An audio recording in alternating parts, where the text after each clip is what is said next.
Hello friends, welcome back to my YouTube channel. If it's your first time here, welcome. My name is Mal and I make tumbler tutorials here on YouTube every single week. I really hope it's not too early to start making Easter tumblers because that's what we're going to be making today. I wanted to make something that was super cute and fun for Easter that was kind of geared towards kids. Although this can totally be used for adults too. I wanted to use one of the newer items from Craft Haven. You guys know I love the powder-coated white skinny tumblers that Craft Haven offers, and they now have them in the 12-ounce skinny straight size. So we're going to be using one of those today. We'll also be using some new items from Banff Custom Creations and of course, some gorgeous, gorgeous glitter. I really hope that you enjoy this video. If you do, make sure you hit that thumbs up button down below. And if you're not already subscribed to my channel, make sure you hit that subscribe button down below. And you can also hit that bell notification icon right next to it so you get notifications every single time I post a new video. That's the best way to ensure that you don't miss any of my new stuff. As always, everything I'm using is listed and linked down below in the description box. I've also got links to my Facebook group, my Patreon group, and all of my social media pages if you'd like to follow along with me anywhere else. Okay, I think that's it. I really hope you like the video. Let's go!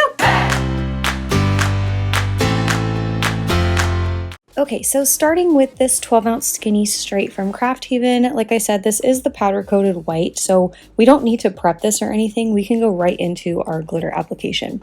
For the glitter, I'm going to use two PDB glitters. I'm using Twilight, which is from the newest glitter pack they did with BMD Designs.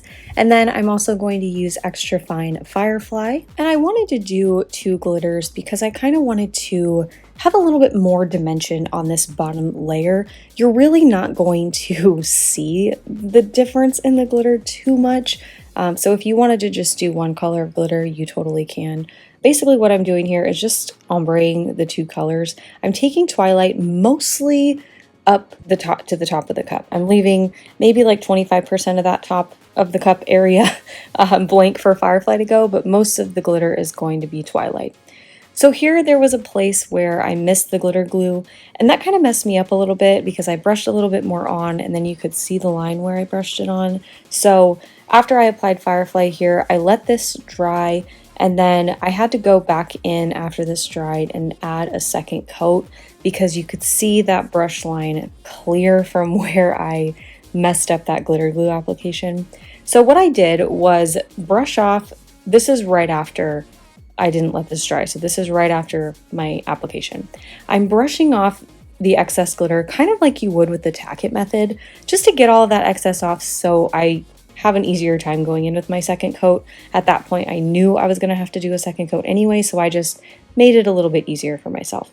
So there you saw I added a second coat of the glitter glue. I went a little bit heavier on my coverage this time to make sure I didn't have any spots that were blank. And I'm just going to do the exact same thing. So I'm going to fade Twilight up about 75% of the way up the cup, and then I'll do Firefly faded down into Twilight to cover the rest. So I'm taking a chunky and an extra fine and ombreing them together. Like I said, you could do one color of glitter and make this way easier on yourself because in the end, you really can't tell too much of a difference. In my head, I thought that you might be able to, but you can't. So I would recommend just doing one color of glitter. Whatever you want to do though, whatever makes you happy. So after my second coat of glitter dried about 2 hours, I didn't seal my glitter. I'm just going to go right into epoxy. I'm taking about 20 milliliters of epoxy here, and I'm going to add another coat after this one cures. So at this point here, we've got 2 coats of epoxy on our cup. Our cup is relatively smooth. If your cup's not smooth enough, you can sand and then do another coat of epoxy. You really just want your cup to be as smooth as possible, but it also has to be shiny. So I would just keep that in mind before you put this wrap on. So this is a transparent vinyl wrap from Banff Custom Creations. This came in one of her subscription boxes, and I'm pretty sure it's available individually on the site now. I will have it linked down below if it is available. And what I'm going to do is wrap it around my cup. So I placed a line of painter's tape down my cup to help me place this on as straight as possible. This is a plaid pattern, so I do want to keep these straight. I want everything to line up in the end. But like I said, this is a transparent wrap, so you're going to see just a slight hint of these pastel colors on this base. Mostly what you're going to see are those polka dots, but you will be able to see a little bit of the plaid pattern. So I wouldn't stress too much about it, but I would try to get this as straight as you can.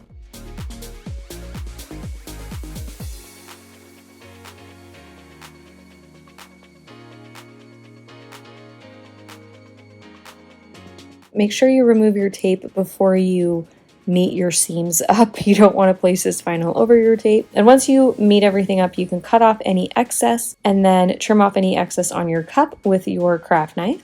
And then I'm taking my craft knife up at the top of my cup. You guys see me do this all the time. And I'm pulling that vinyl as tightly as I can up over that top rim and then trimming very slowly with my knife to make sure that we don't have any lifting or air pockets or anything up at that top. And once I'm done with that, I'm going to push everything down on the cup as you saw there, and then take my knife, and you want to do this as carefully as you can because you do have epoxy on this cup. It's going to be a little bit more difficult, but you want to kind of shave off all of that excess epoxy and vinyl from that top rim of your cup so that it helps you form that seal later.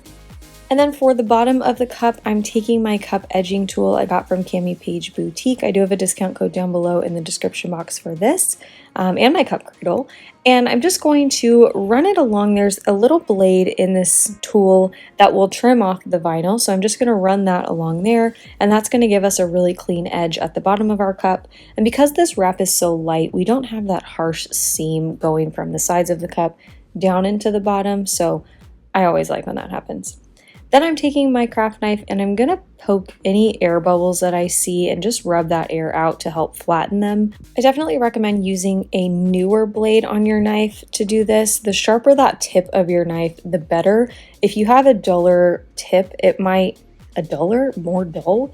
Anyway, if your tip is more dull, it will leave a bigger hole in your vinyl, and you might be able to see that after you epoxy. So the sharper, the better.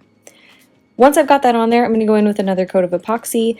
Into my epoxy, I added some Bright from Peachy Olive Glitters. This is my favorite glitter to add into epoxy to give things just a little bit of extra sparkle. I just wanted to bring a little bit more glitter to the forefront of this design. So I'm going to do a coat of that.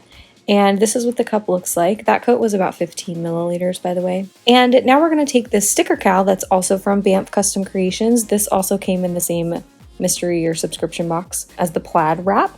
And I'm just going to place this right in the middle of my cup, just like a sticker.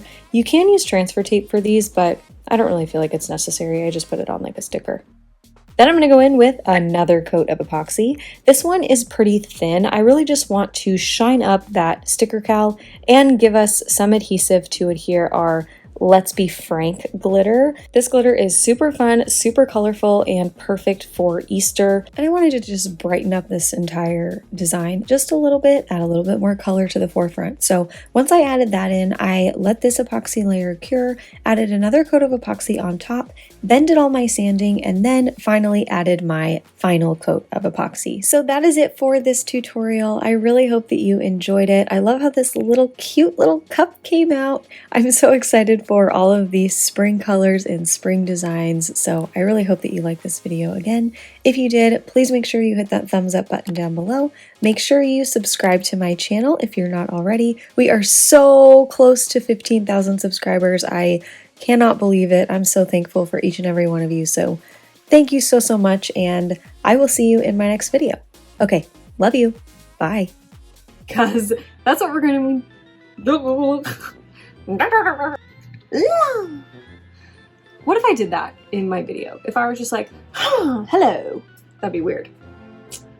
That'd be weird, for sure. Because this isn't weird. That's not at all weird.